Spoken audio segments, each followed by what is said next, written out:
You ever notice how some objects don't stay dead, even when the house around them has? Some things, old things, remember every scream, every shadow, every breath that ever passed through their wires. And when you switch them on, they switch you on too. So sit back, listen closely, because this signal isn't coming from any broadcast tower. It's coming from something trapped, and it's been waiting for someone exactly like you.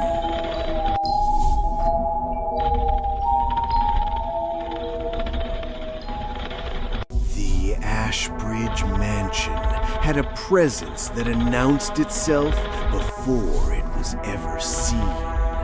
Evan felt it in the trees, how the forest around the old estate grew quieter, darker, heavier the closer he got.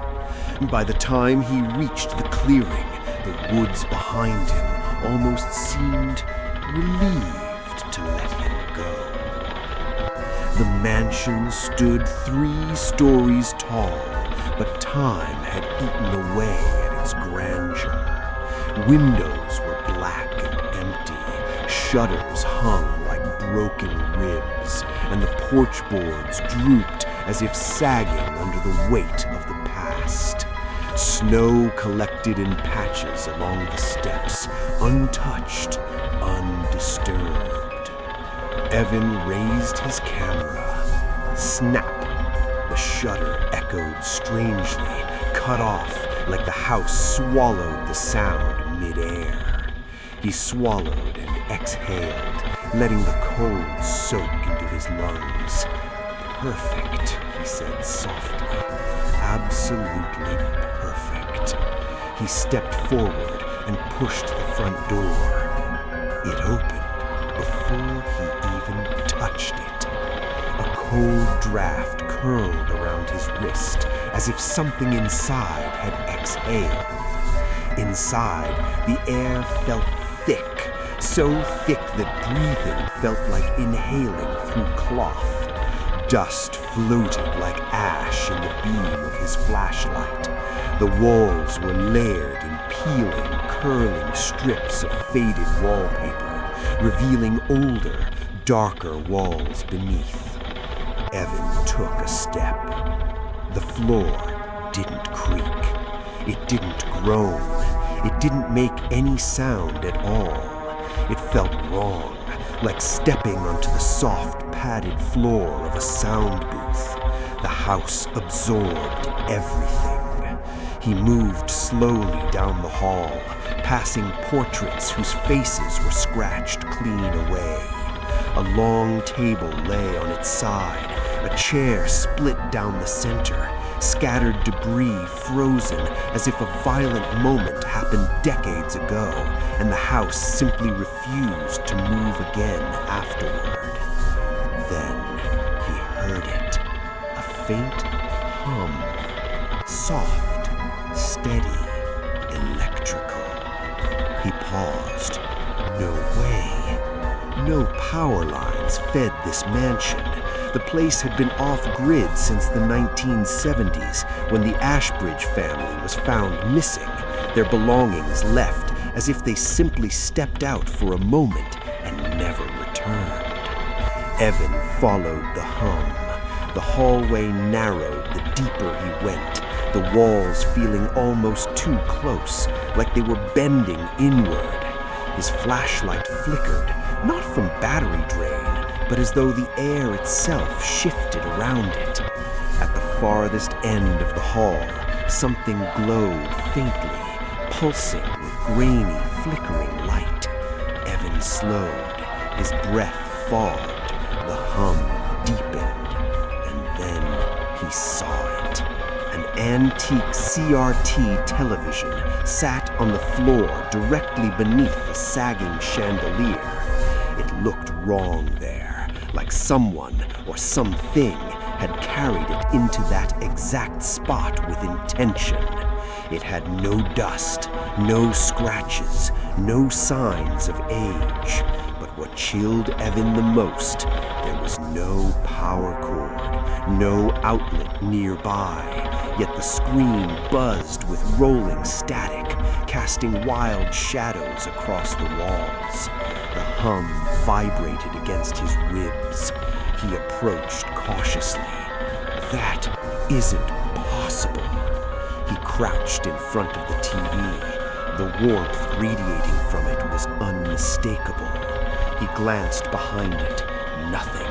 No cables, no battery pack, no wires.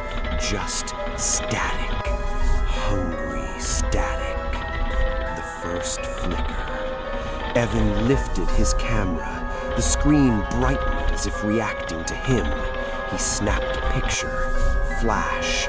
For one blink of the eye, just a fractured frame of time, the static twisted into a face, pressing outward, mouth stretched, eyes hollow and searching. Evan stumbled back, breath catching. What? No, no! He reviewed the photo. The static blurred most of it, but in the upper left corner was a warped impression of something watching from inside the screen.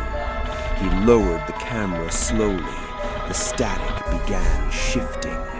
The fuzzy snowstorm on the screen pulled inward like water circling a drain.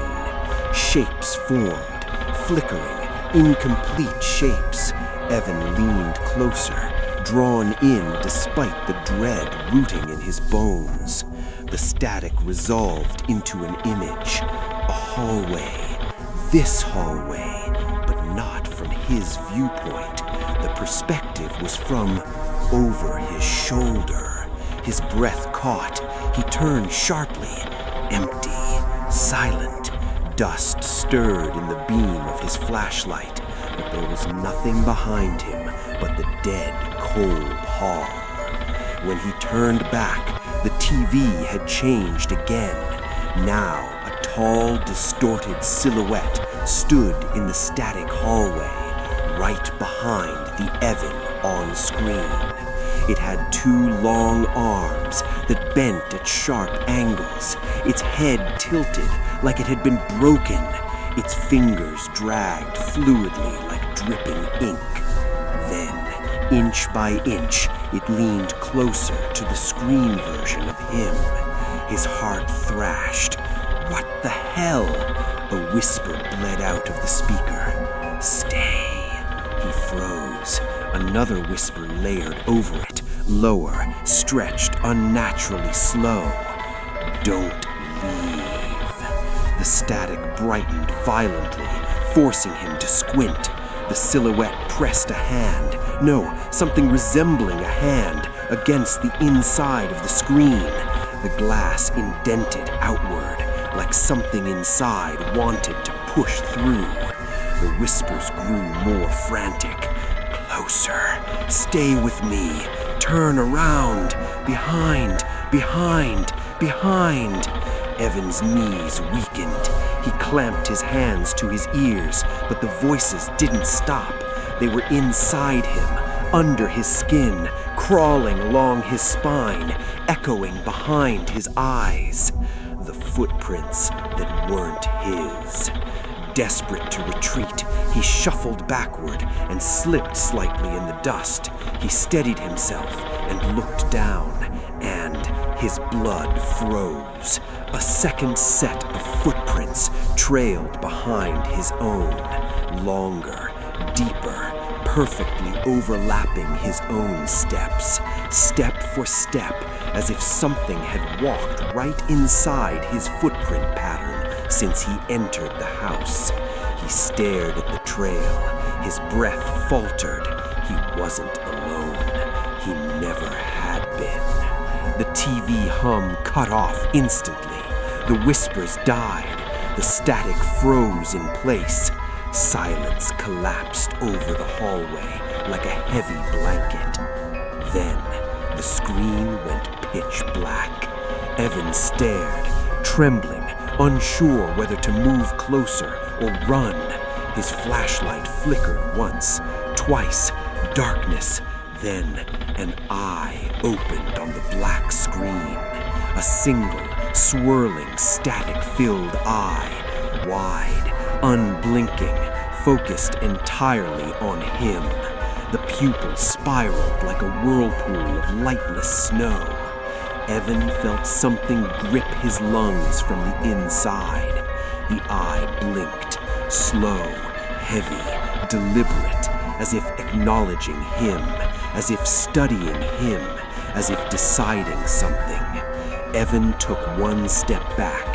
The eye widened, following him precisely, hungry with intention. And for the first time since entering the mansion, Evan realized the truth. He hadn't discovered the TV. The TV had discovered him.